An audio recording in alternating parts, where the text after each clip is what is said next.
PM Surya Ghar Muft Bijli Yojana. ഈ സ്കീമുമായി ബന്ധപ്പെട്ട് കുറച്ച് കാര്യങ്ങൾ നമുക്കറിയാം. 2024 ഫെബ്രുവരിയിൽ തുടക്കം കുറിച്ച കേന്ദ്ര സർക്കാരിന്റെ പുതിയ സബ്സിഡി പ്രോഗ്രാമാണ് PM സൂര്യഘർ മുഫ്ത് ബിജ്ലി യോജന.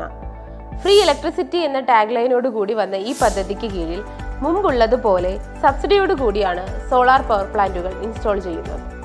1 കിലോ വാട്ടിന് 30,000 രൂപയും 2 കിലോ വാട്ടിന് 60,000 രൂപയും 3 മുകളിലും 78,000 രൂപയുമാണ് സബ്സിഡി ലഭിക്കുന്നത്. നിങ്ങൾക്കറിയാമോ, സോളാർ പവർ പ്ലാന്റ് സ്ഥാപിച്ച് 50% ആളുകളും അവർക്ക് ലഭിക്കുന്ന സേവനങ്ങളിൽ തൃപ്തരല്ല.